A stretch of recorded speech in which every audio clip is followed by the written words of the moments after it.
Regarde, Charles, on a trouvé des tonneaux de rhum dans la cale. Pas mal, Calico.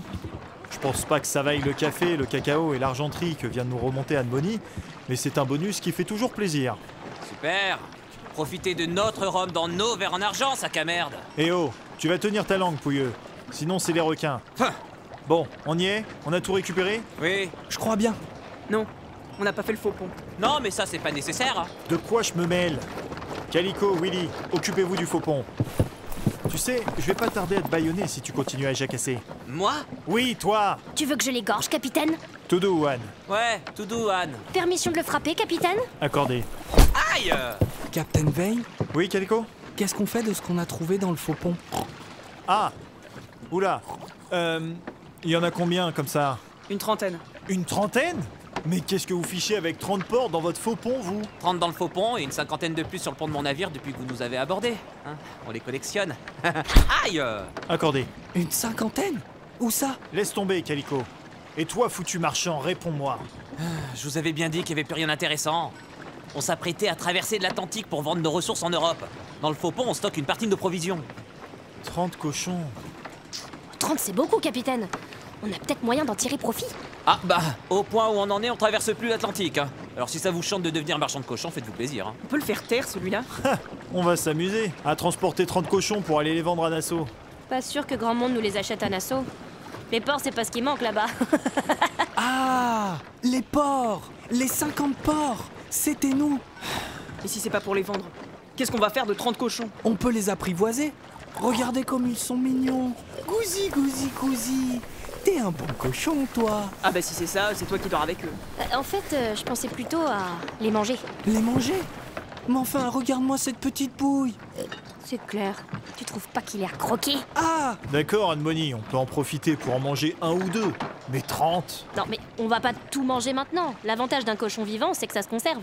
Elle en parle comme si c'était que du vulgaire saucisson. C'est bien pour ça que ces marchands gardent 30 cochons vivants dans leur cale. On peut nourrir un équipage pendant des semaines avec tout ça. J'entends, mais je suis un peu embêté par la question du stockage.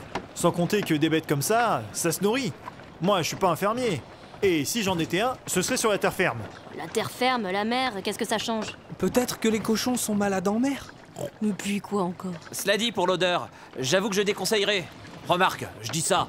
Mais vu l'odeur que dégagent vos matelots, je sais pas si ça vous changerait grand-chose. Hein.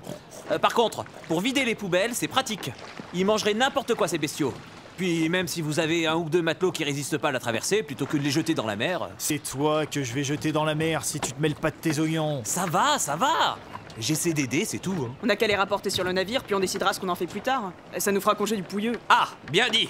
Chacun chez soi, et les cochons seront bien gardés. Mais faites-le taire. C'est pas que je suis pas friand de l'idée de me passer des commentaires du marchand, mais lâcher 30 cochons sur mon navire avant de savoir ce que j'en fais, ça me tente moyen. Capitaine Vane, je sais. J'ai la solution parfaite.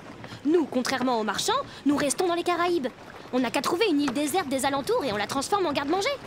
On y laisse tous les cochons, ils font leur vie, se nourrissent et se reproduisent en autonomie. Oh oui, comme ça Colin pourra vivre heureux. Qui ça? Colin, c'est comme ça que je l'ai appelé. C'est un bon nom pour un cochon, non? Oui, voilà, donc Colin vit en paix sur l'île déserte, et puis nous, quand on a un petit creux, on n'a qu'à se servir. Schlac! Et dans l'assiette, Colin! Tu n'as donc pas de cœur?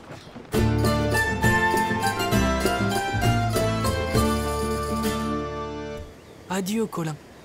Tu seras heureux ici, tu sais. Tu pourras vivre en paix avec ta famille.